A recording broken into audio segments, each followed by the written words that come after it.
The mansion was quiet, too quiet, the kind of quiet that made every small sound feel loud. A clock ticked slowly on the wall. Tick, tick, tick. On the large bed, the billionaire lay still. His eyes were closed. His chest moved slowly, as if he was in a deep sleep. But he was not asleep. He was awake, fully awake. His name was Mr. Raymond Hale, a man with more money than he could ever spend. A man who owned companies, buildings, and power. But tonight, he trusted no one. For years, people had smiled at him. They praised him. They said kind words. Then they stole from him. They lied to him. They waited for him to get old and weak. And now, he was old, and he was weak. Doctors said his body was failing. His hands shook. His legs hurt. Some days, he could not even stand without help. So tonight, Mr. Hale made a plan. A simple plan. He would pretend to sleep, and he would watch. From behind his closed eyes, he waited. The door to the bedroom opened slowly. Creak. A woman stepped inside. She was the black maid. Her name was Clara. She wore a simple uniform. Her shoes were old, but clean. Her hair was tied back neatly. She stopped near the door and looked at the bed. She thought he was sleeping. Everyone thought he slept early these days. Everyone thought he was fragile. Useless. Clara walked softly across the room. Her footsteps made almost no sound. Mr. Hale felt his heart beat faster. This was the moment. He remembered the warning from his lawyer. Sir, be careful. Staff changes when money is involved. He remembered the nurse who stole his watch.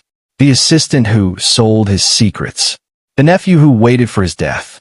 Tonight, Clara would show her true face. Or so he believed. Clara reached the bedside. She looked down at him. Her face was calm. No ismite.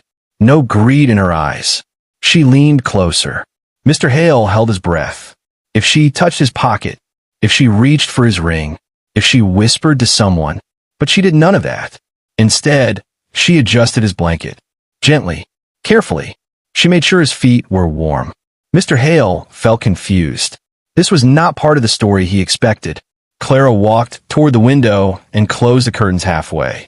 The moonlight softened. Then she went to the small table. She picked up a glass of water. She checked it. Fresh.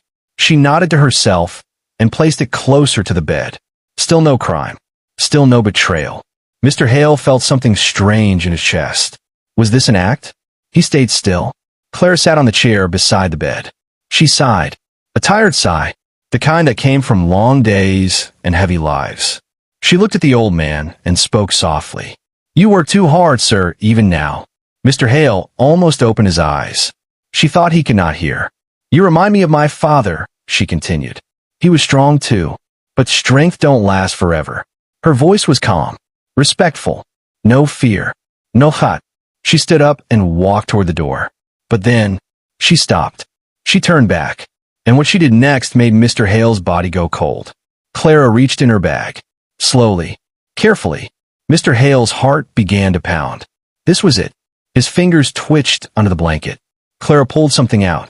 Not money. Not jewelry. It was a small folded paper. She walked back to the bed. She placed the paper on the table near him. Then she whispered, If something happens to you tonight, this will help. She wiped her eyes quickly. She did not want to cry. She straightened her back and walked out of the room. The door closed. Silence returned. Mr. Hale's eyes flew open. His body would not move. Not because of illness, but because of shock. What was that? He whispered. His test had begun. But already, it was not going the way he planned. And deep inside, he felt a fear he had not felt in years. Not fear of losing money, but fear of being wronged at MR. Raymond Hale did not sleep that night. The paper Clara left sat on the table, untouched. He stared at it for hours.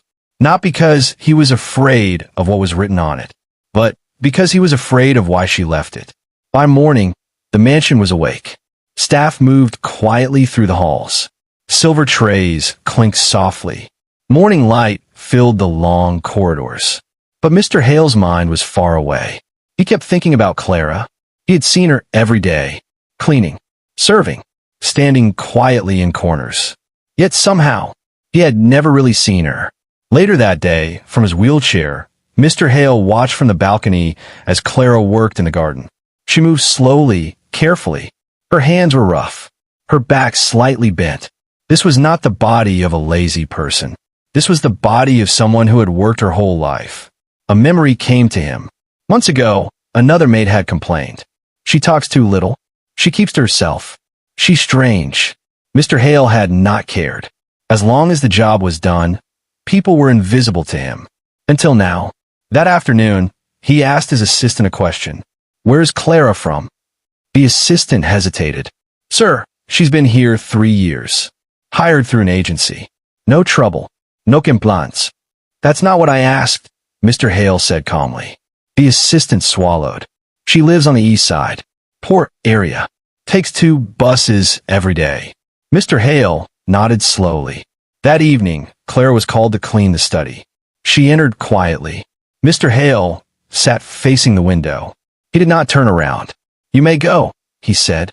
Clara froze. She looked confused. "Yes, sir," she replied softly.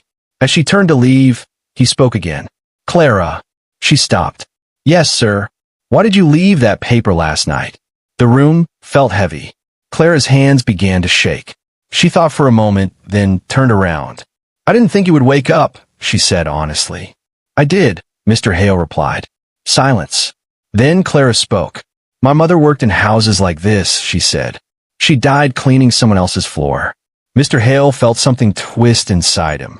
"She used to say, 'Rich people see workers as shadows,'" Clara continued. "But shadows still have hearts." Mr. Hale turned slowly. For the first time, he looked at her directly. "Then why stay here?" he asked. Clara lifted her head. "Because my son eats," she said. "Because my daughter goes to school." Her voice did not break, but her eyes told the story.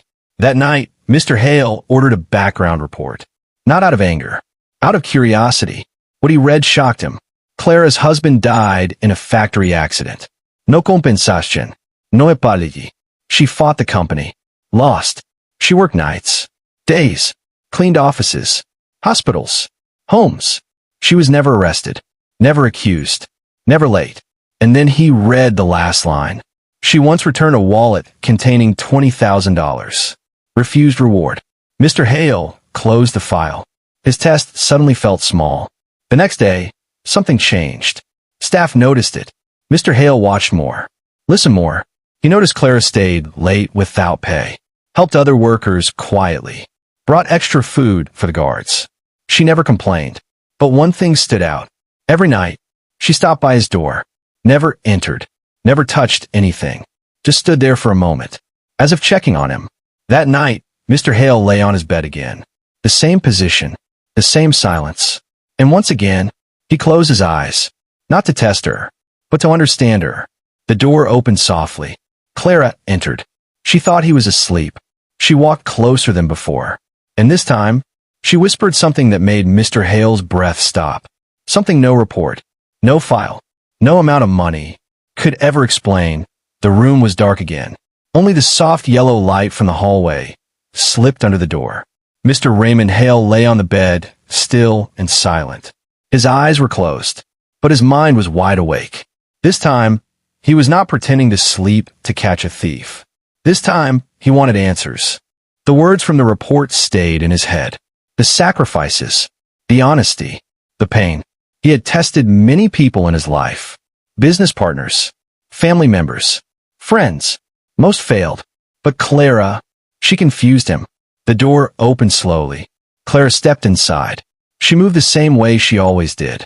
Careful, quiet, respectful. She believed he was asleep. She walked closer to the bed. Mr. Hale felt his fingers curl under the blanket. His heart beat louder than the clock on the wall. Clara stopped beside him. She looked at his face for a long moment. Not at his hands.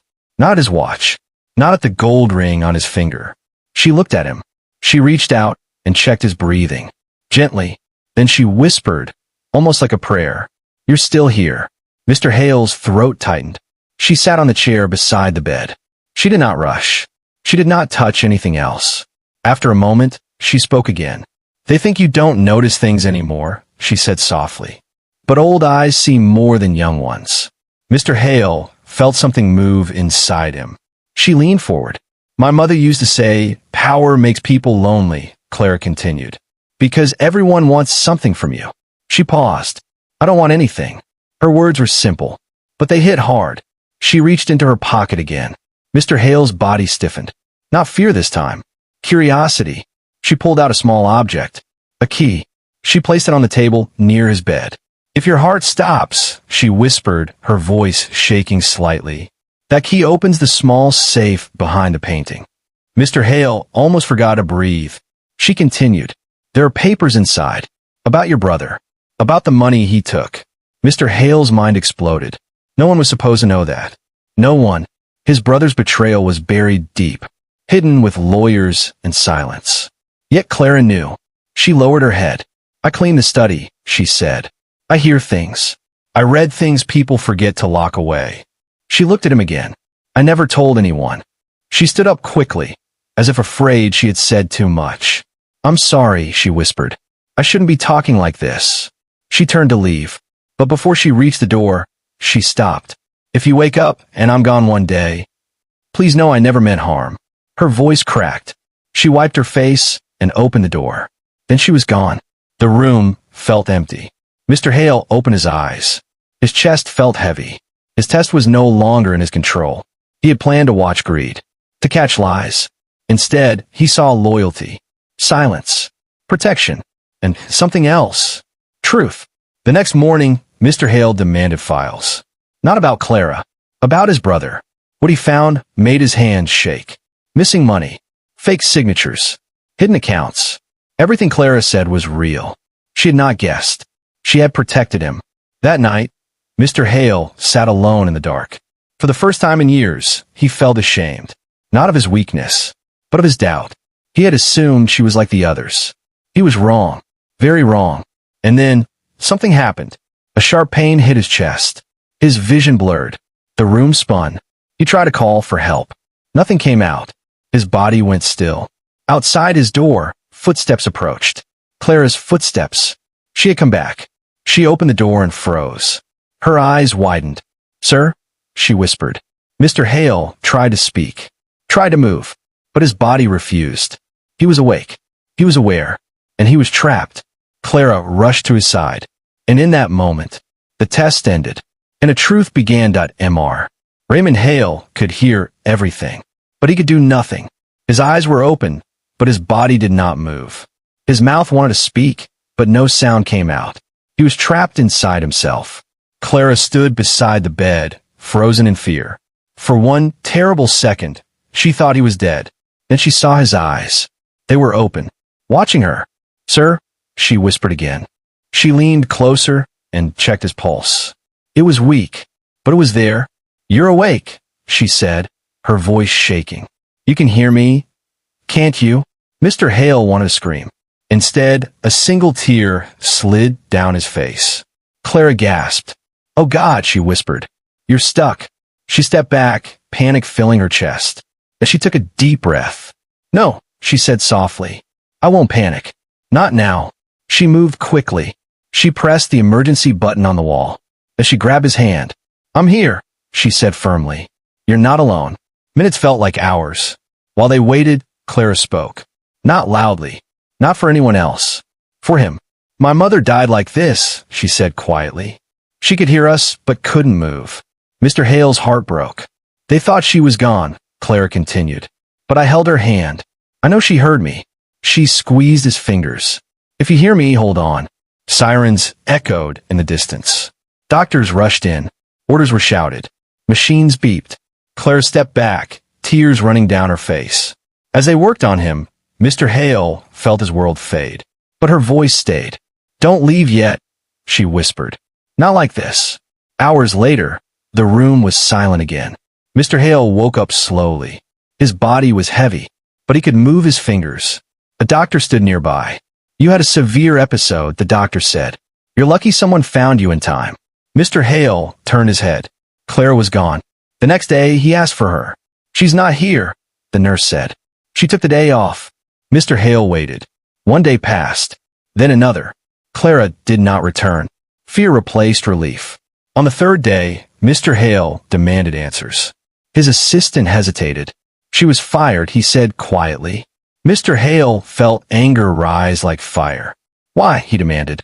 The assistant looked away. She broke rules, he said. Private conversations. Personal involvement. Mr. Hale closed his eyes. The truth hit him harder than the illness. The woman who saved his life was punished for it. That night, Mr. Hale asked for the paper Clara had left earlier. He unfolded it slowly. Inside was not money, not demands. It was a list. Names, dates, proof. His brother's theft, staff corruption, hidden lies. At the bottom, a short note. I kept this safe for you. Not for reward, just in case. Mr. Hale's hand shook. This was the truth. Not about money, about character. He had tested her, but she had protected him. The next morning, Mr. Hale made a call. His voice was weak, but his decision was strong. Find Clara, he said, and bring her back. They found her in a small apartment. When she returned, she stood at the door, afraid. I'm sorry, she said quickly. I didn't mean to. Stop, Mr. Hale said. His voice broke. You saved my life. Clara looked down. I did what was right, she said. Mr. Hale took a breath. So did I not, he replied. Tears filled his eyes. I tested you, he admitted. I watched you like a suspect. Clara said nothing. I was wrong, he said. Silence filled the room. Then he said the words that changed everything. You're not my maid anymore. Clara's heart dropped. Understand, she whispered. Mr. Hale shook his head. You're something more. She looked up, and in that moment, the story was no longer about a test. It was about truth.mr. Raymond Hale did not sleep that night. The room was dark, but his mind was louder than ever. Every sound reminded him of how close he came to dying, and of who saved him. Clara. She stood quietly near the window, unsure where to place her hands. She had been called back, but she did not know why. Mr. Hale looked at her, not like an employer, not like a man with power, but like a man who owed his life to someone he almost misunderstood. You thought I was asleep, he said softly. Clara nodded. Yes, sir. And you still stayed, he continued. You still cared. Clara swallowed. I couldn't leave you like that, she said. My heart wouldn't allow it. Those words cut deep. Mr. Hale turned his chair slowly. For most of my life, he said, people only stayed because they wanted something. He paused. Money. Favors. A name. He looked down at his hands. When I got sick, they started waiting. Clara said nothing. I tested you, he admitted again. I wanted to see who you really were. Clara's eyes filled with tears. That hurt, she said quietly. Mr. Hale closed his eyes. I know, he replied, and I deserve that. Silence fell between them. Not heavy, just honest. That day, Mr. Hale asked her to sit, not on a small stool, but in a chair across from him. The staff noticed. Whispers followed, but he did not care. Tell me about your children, he said. Clara hesitated. Then she spoke. My son is 14, she said. He wants to be an engineer. Mr. Hale smiled slightly. And your daughter? She loves books, Clara said. She reads everything she finds. Mr. Hale felt something warm in his chest. Not pride, purpose. Later that evening, he opened his safe. The same safe Clara had protected. Inside were papers, shares, accounts, plans. He read them slowly. Then he made changes. Big ones. The next morning, he called his lawyer. I want everything clean, he said. No more secrets. What about your brother? The lawyer asked. Mr. Hale's jaw tightened. Expose the truth, he replied. Let the world see. Days passed. Clara continued working. But something had changed. Mr. Hale listened now. He noticed things. How she spoke with dignity. How she never complained. How she treated everyone with respect. One afternoon, he asked her a question. Why did you never take advantage, he asked. Clara thought for a moment. My mother taught me something, she said. She said, if you lose your soul, nothing else matters.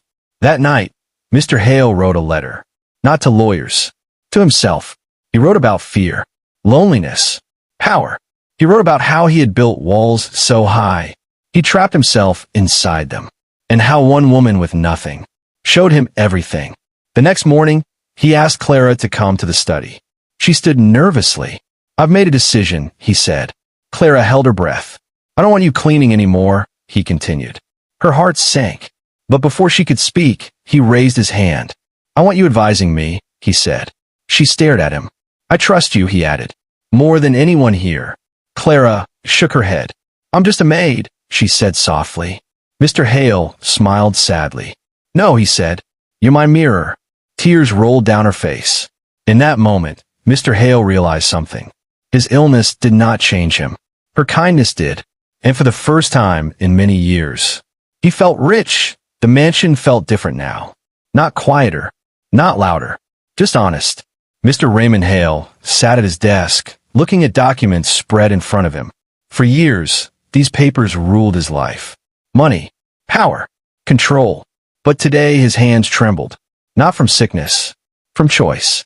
Clara stood near the door, unsure if she should speak. You can come in, Mr. Hale said. She walked closer. I've been thinking, he said slowly, about what kind of man I've been. Clara stayed silent. I spent my life building walls, he continued. High ones, thick ones. He looked up at her.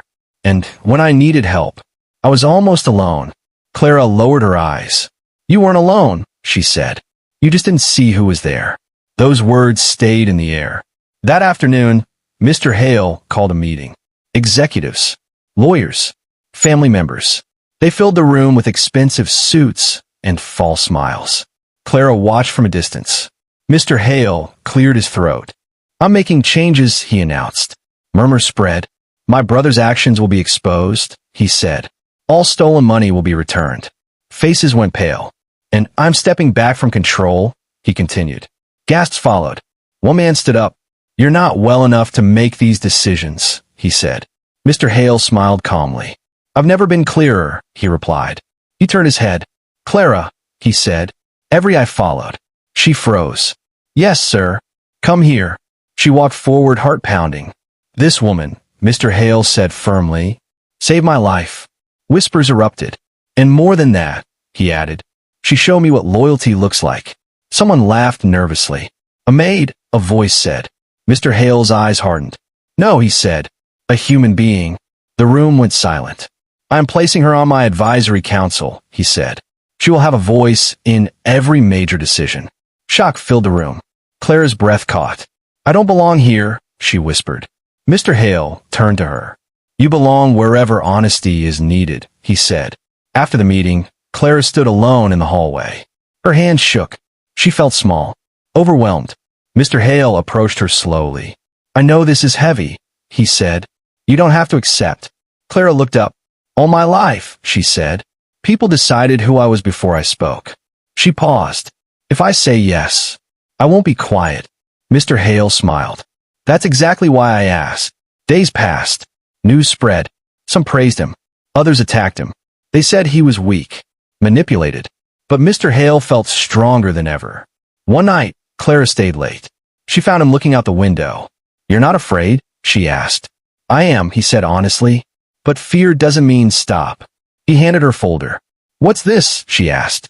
Education funds, he said. For your children. Clara stepped back. I didn't ask for her. I know, he said gently. That's why it matters. Tears filled her eyes. The next morning, Mr. Hale made one final move. He signed a document. A public one. A trust. Not for buildings. For people. Workers. Single parents. Invisible hands. Clara watched silently. This is your idea, he said. She shook her head. No, she replied. It's your heart catching up. Mr. Hale laughed softly.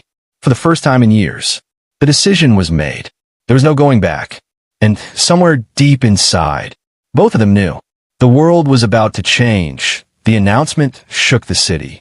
News screens lit up with the same headline everywhere. A billionaire hands control to the woman who saved his life. People argued. People judged. People laughed. They did not understand. Mr. Raymond Hale watched it all from his living room. For the first time, he did not care what they thought. Clara stood beside him, nervous but calm. You don't have to stay, he told her. If this becomes too much. Clara shook her head. I've lived with pressure my whole life, she said. This is just louder. Mr. Hale smiled. The trust was launched within weeks. Money flowed where it never had before. To workers who were ignored. To families one paycheck away from hunger. To children with big dreams and no help. People began to notice something strange. The company profits did not fall. They rose. Workers stayed loyal. Productivity increased. Lawsuits dropped. Respect had value. One afternoon, Mr. Hale asked Clara to walk with him in the garden. The sun was warm. Birds filled the air. "I won't be here forever," he said quietly. Clara stopped walking. "Don't say that," she replied. "It's the truth," he said gently. "And I want to leave things right." He handed her a sealed envelope. She did not open it. "I trust you," she said. Weeks later, Mr. Hale passed peacefully in his sleep. No machiness. No fear. Just quiet. At the funeral, powerful people filled the room. But something was different. Workers stood beside executives. Cleaners beside lawyers. No superación. Clara stood at the front. Some still looked at her with doubt. Until the letter was read. "I tested people my whole life," the letter said, "and failed to trust anyone. Until one woman showed me the cost of suspicion and the power of kindness." Tears filled the room. The letter ended with one line. "Judge people by their actions, not their position." After the funeral, Clara returned to the mansion one last time. She walked through the halls slowly. She remembered cleaning these floors, feeling invisible. Now, every worker greeted her by name. Months passed. Clara did not become rich in spirit alone. She became strong. She spoke at meetings. She challenged unfair systems. She listened more than she talked. Her children thrived. Her son entered engineering school. Her daughter published her first short story. One evening, Clara sat alone in the study. She looked at the chair where Mr. Hale used to sit. "You were scared," she said softly. "So was I." She smiled. "But we both learned." Outside, the city lights shone. The mansion was no longer a symbol of power. It was a symbol of change. And somewhere in quiet homes across the city, people began to believe something again. That kindness is not weakness. That respect creates strength. That the smallest voice can change the biggest life. And the story ended where it truly began. Not with a billionaire, but with a woman who never stopped being human. Final message to the audience. Never judge a person by their title. Sometimes the one you overlook is the one who will save you.